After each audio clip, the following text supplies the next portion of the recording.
Frères et sœurs dans le Seigneur, que la grâce et la paix de Dieu nous soient tous données. Amen. Nous allons prier le Seigneur avant de commencer. Dieu notre Père, nous te bénissons pour la grâce que tu nous as donnée encore une fois ce soir. Après qu'on ait passé toute une journée dans nos différentes affaires, dans nos préoccupations, Seigneur, nous avons pu réfléchir aujourd'hui, nous joindre à ta parole. Une parole de vie, une parole de grâce et de paix. Sois béni pour ces instants. C'est au nom de Jésus-Christ que nous t'avons ainsi prié. Amen. Aujourd'hui, c'est le 3e jour de notre séminaire. Nous avons préféré changer de cadre aujourd'hui avec le membre de la commission. Toujours autour du thème qui s'intitule « Le chrétien et la mission du Christ au XXIe siècle ». Mon prédécesseur a fait l'introduction sur cette thématique.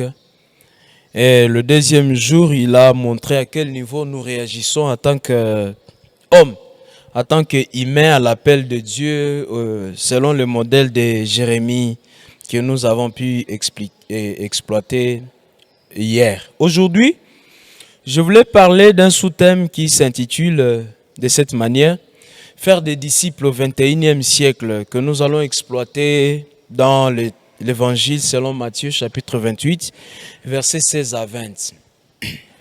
Je lis au nom du Seigneur. Quant aux 11 disciples, ils se rendirent en Galilée, à la montagne où Jésus leur avait ordonné de se rendre. Quand ils le virent, ils se prosternèrent, mais ils eurent de doutes. Jésus s'approcha d'eux et leur adressa ces paroles. « Tout pouvoir m'a été donné au ciel et sur la terre. Allez donc de toutes les nations. Faites des disciples, le baptisant au nom du Père, du Fils et du Saint-Esprit, leur apprenant à garder tout ce que je vous ai prescrit. Et moi, je suis avec vous tous les jours, jusqu'à la fin du temps. » C'est la parole du Seigneur. Le but premier de ce message aujourd'hui est de nous faire comprendre ensemble que cela veut dire faire de disciples en notre temps aujourd'hui et comment nous pouvons l'appliquer tel que l'ont fait les chrétiens au 1er siècle. En second lieu, nous allons chercher à comprendre certains éléments, certaines orientations qui pouvaient rendre notre mission efficace comme celle du 1er siècle. En fait, nous sommes en train d'exploiter le chapitre 28 de l'évangile de Matthieu, le chapitre qui est parsemé ici et là de l'expression doute et crainte.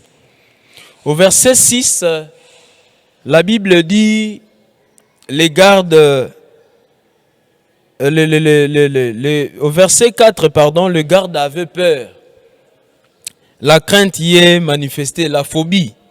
Au verset 8, verset 5 et verset 8, la crainte est adressée aux femmes. Les 2 femmes, bien sûr, qui ont été témoins de la résurrection, qui ont été les premières à apporter le message. Au verset 10, il s'agit d'une crainte à placer à côté des disciples.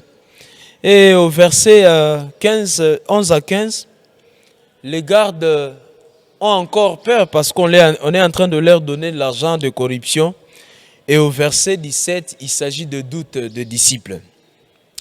Alors c'est dans cet état d'esprit, plein de questionnements, que l'auteur vient insérer la chute de la mission, les dons de la mission, l'ordre de mission du Seigneur auprès des disciples. J'estime que le Seigneur, il a pris le risque de donner, de léguer une mission à des gens qui pouvaient avoir de doutes, qui pouvaient avoir de craintes, qui pouvaient avoir de difficultés à aborder la question. Mon prédécesseur en a parlé, comme a été toujours le caractère des hommes. Bref, nous allons chercher un peu à voir comment le Seigneur décante un peu cette situation quand notre esprit est parsemé de doutes et de difficultés dans la compréhension des missions. Retenons que nous sommes des disciples de Jésus-Christ et nous sommes appelés à faire le disciple. C'est un devoir, c'est un ordre et nous devons le baptiser au nom du Père, du Fils et du Saint-Esprit. À partir de notre texte, le 4 verset 16 au verset 20, deux éléments se dégagent. Le premier élément, je vais essayer de parler de préalable de la mission, à partir du verset 16 et verset 18.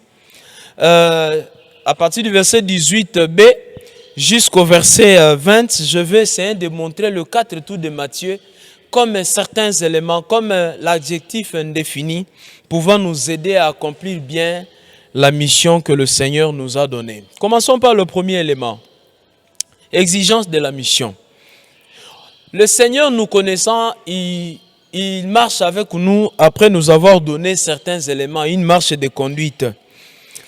Mais dans la mission, il y a ce qu'on appelle l'exigence, le préalable que chacun de nous doit reconnaître, chacun de nous en tant que disciple doit reconnaître. Si vous lisez le verset 16, le premier élément, je vais parler de marcher à contre-courant. Verset 16a. Et cette idée se dégage par le fait que, au verset 11 et verset 15, les anciens et le prêtre sont en train de s'imaginer comment formuler du mensonge autour du message de la résurrection, qui est d'ailleurs le message central du salut de la Bible entière. Le message central vraiment est fondé sur le salut, en la résurrection du Seigneur. Paul l'a démontré à 1 Corinthiens chapitre 15, versets 1 à 19. Les disciples ont fait le sens contraire. La Bible commence par dire, mais le disciple choisir d'aller là où le Seigneur avait ordonné. Ils définissent une orientation contraire à l'opinion générale. Un disciple du Seigneur est celui qui est prêt à marcher à contre-courant. Tu n'es pas n'importe qui pour faire n'importe quoi avec n'importe qui et n'importe comment, n'importe où. Il faut chercher toujours à plaire au Seigneur. C'est le premier élément. Ils ont plus obéi à l'ordre du Maître que d'obéir à un mouvement qui était en train de se préparer et qui devrait leur induire en erreur. Les disciples n'est que celui qui cherche à tout prix à défier au message, qui cherche à étouffer au message du salut ou de la résurrection de Jésus-Christ. Par conséquent, il faut marcher vraiment à contre-courant pourvu qu'on garde, pourvu qu'on tourne son regard vers le lieu des rendez-vous selon l'ordre du Seigneur. Deuxième élément, je l'ai intitulé le respect du lieu de rendez-vous, les lieux de rendez-vous au verset 16b. Au fait, le Seigneur, même l'ange lui-même, l'ange a commencé à dire, voici qu'il vous précède en Galilée. Jésus lui-même réitère cette même assertion en disant, au verset 10, il dit, allez annoncer à mes frères et leur dire qu'ils doivent se rendre en Galilée. Le rendez-vous de Galilée était un rendez-vous très crucial, très capital dans la vie du disciple. C'est que si quelqu'un désirait voir le ressuscité, il faudrait aller en Galilée. Autrement dit, ne pas aller en Galilée signifie ne pas voir également les ressuscités. Le disciple est celui qui sait obéir à l'ordre du Maître, surtout en gardant sa relation avec le lieu de rendez-vous où on peut rencontrer le Seigneur. Pour nous, ce lieu de rendez-vous est le moment de culte, le moment de rassemblement où nous écoutons le Seigneur nous visiter. Parce qu'il vient, il a dit en Apocalypse, je suis l'alpha et l'oméga, c'est lui qui est, qui était et qui vient. Il vient vers nous, il nous rencontre pendant que nous nous rassemblons. Paul a dit ça dans Hébreux chapitre 10, verset 27. Ne manquez pas, c'est que c'est un ordre, c'est un devoir, c'est un appel. Nous devons chaque fois nous rassembler à ce lieu de rendez-vous, c'est là que le Seigneur nous rencontre. Matthieu 18, 20 le confirme. Le Seigneur dit, car là où 2 ou 3 sont assemblés ou réunis en mon nom, je suis au milieu d'eux. Ils nous rencontrent au lieu de rendez-vous. C'est en ce moment-là aussi que, c'est ce qui veut dire que c'est en ce lieu de rendez-vous qu'ils ont été à mesure de voir le Seigneur. Troisième élément, adopter une attitude de vie de culte. Ça, c'est le verset 17 qui dégage ça. Une attitude de vie de culte, je voudrais dire ceci. Les disciples ils sont partis rencontrer le Seigneur à la montagne. C'est à la montagne, mais à la montagne, ils n'y sont pas debout ou assis, mais ils y sont dans une position de prosternation, une position à genoux, position de culte, position d'adorer. Mais laissez-moi dire avant de développer ce point, c'est que pendant que, au temps de Moïse, la montagne démontrait que c'est là que résidait l'autorité de la Torah, mais l'évangéliste Matthieu, en Matthieu chapitre 5, il démontre que la montagne, c'est le lieu où le Seigneur fait passer l'enseignement. C'est le lien d'introduction de l'enseignement. Mais au chapitre 28, l'évangéliste démontre que désormais l'autorité de la parole de Dieu réside dans la personne du Christ. Il est le seul que nous devons écouter. Pendant son baptême, l'Esprit de Dieu a dit, voici le Fils, celui que vous devez écouter. En bref, l'autorité de la parole de Dieu réside dans la personne désormais de notre Seigneur. Ils sont à la montagne, la Bible dit, dans une position de prosternation. Ils se sont prosternés. Une position du culte, une position d'adoration, une position d'accueil de la bénédiction, une position d'accueil de la grâce de Dieu. Et vis-à-vis de cet homme qui a transformé leur vie, ils ne devront qu'entendre ce but ultime d'aller et évangéliser. Ils étaient à 11, en tout cas, mais ils étaient 12, mais la Bible signale qu'au verset 16, ils étaient 11, parce que l'un d'eux a fait défection. Il est souvent dangereux dans la vie chrétienne de faire défection. On risque de rater toutes les bénédictions que le Seigneur a prévues pour ses enfants. Bien sûr, quand on aime le monde, on ne se fait qu'ennemi de Dieu, dit Jacques chapitre 4 verset B. Par conséquent, on peut se rendre compte qu'on s'est retranché. Mais il faut garder la position du culte et la position du Seigneur. Quatrième élément, le Seigneur s'approche avec sa parole. Retenez que nous pouvons ouvrir les yeux, mais pas pour voir la même chose.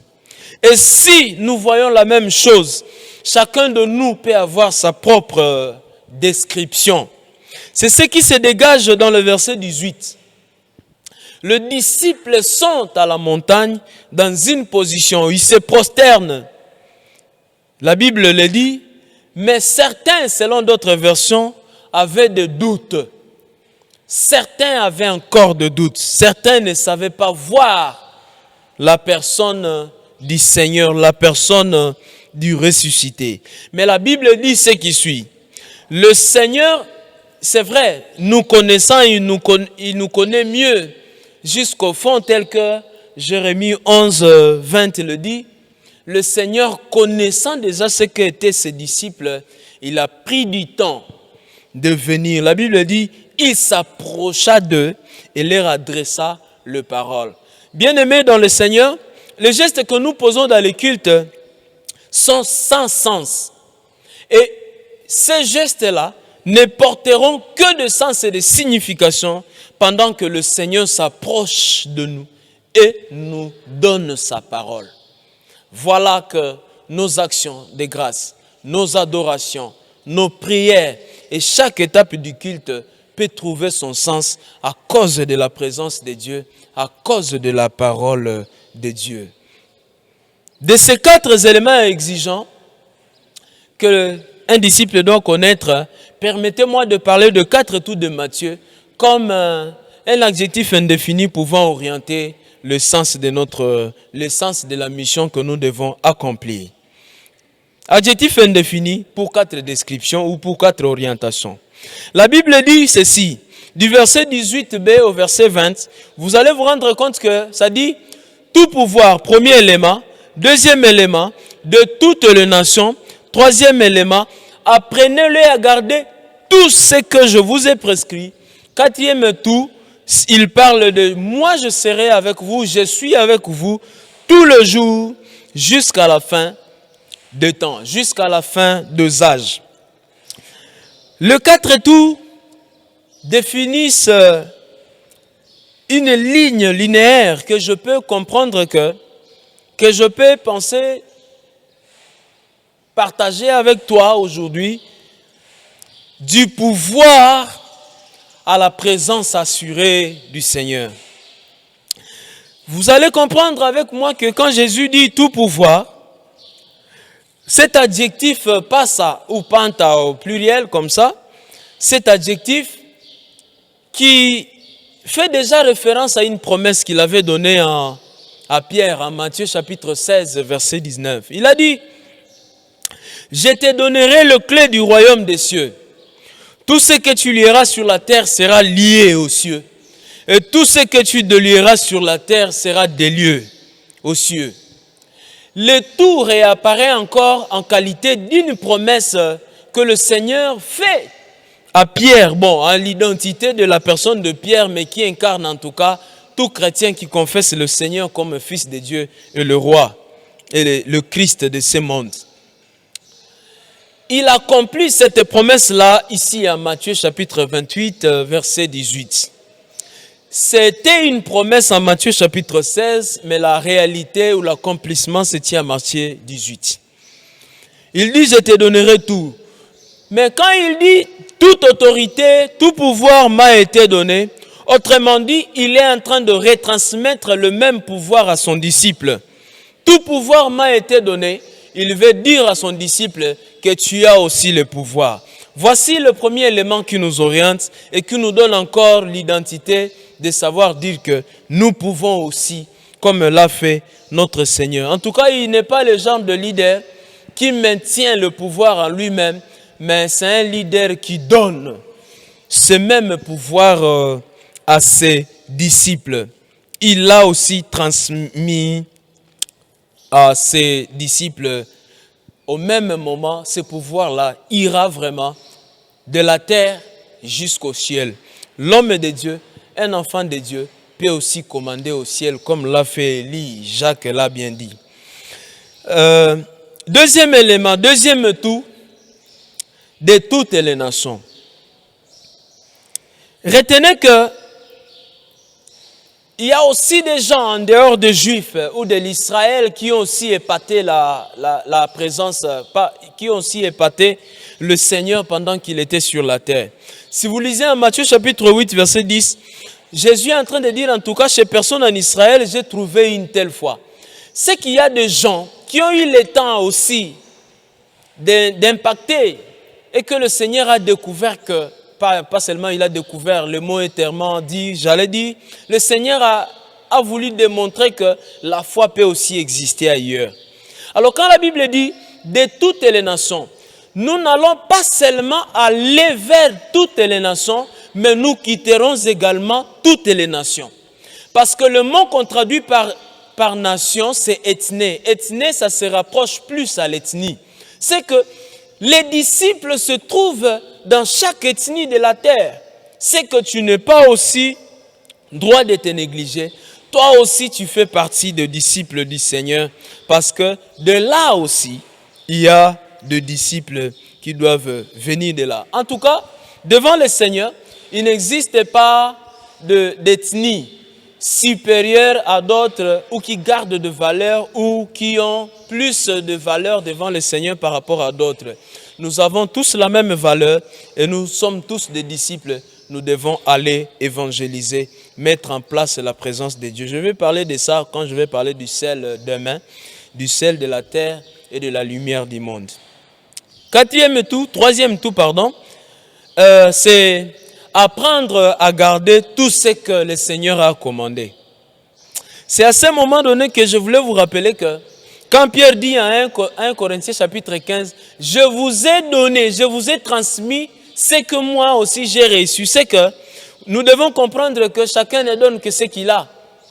Si tu ne participes, on est appelé à tout donner. C'est que j'ai reçu, je dois tout donner. C'est même tout, peut tout simplement dire, tu ne quitteras que la terre après avoir tout donné.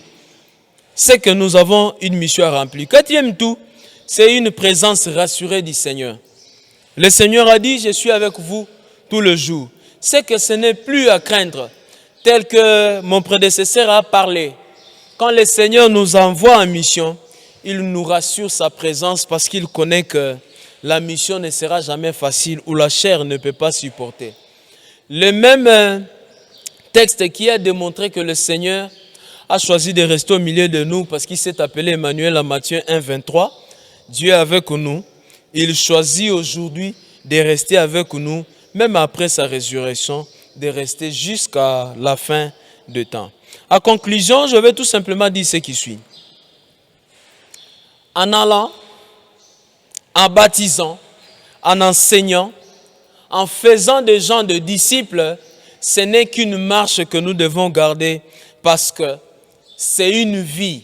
D'ailleurs, tout ce verbe conjugué dans ces livres, dans cette partie de la Bible, sont conjugués au participe présent pour signifier une action continuelle. Bien-aimé, faire des disciples est une question d'existence.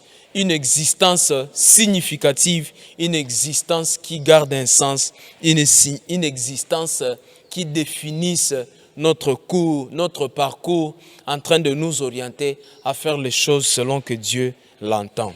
Du verbe aller, au début là-bas, au verset 19, jusqu'à l'expression jusqu'à la fin des temps, ne veut tout simplement dire tu n'es pas sur la terre au hasard, tu as une mission à accomplir et que le Seigneur t'a appelé pour accomplir ta mission avant de quitter la terre. Tous les moyens nous sont donnés, les téléphones, les outils informatiques, c'est que tu peux aussi véhiculer le même message. Que Dieu te bénisse et qu'il bénisse sa parole. Prions le Seigneur. Merci Seigneur pour cette parole qui nous appelle à agir selon l'ordre donné, qui nous appelle à accomplir la mission telle que tu nous l'as recommandée. Sois béni. Bénis également mon auditeur et auditrice. Bénis également toute ton Église. Bénis également chaque disciple qui prendra conscience d'agir selon l'ordre que tu nous as transmis. D'aller donner le message du salut, le message de la résurrection, le message de la croix. Que ton nom soit béni. Bénis également tous. Bénis ton Église.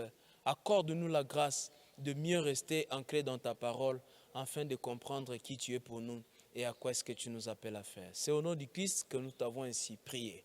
Amen. Que Dieu vous bénisse et qu'il bénisse sa parole.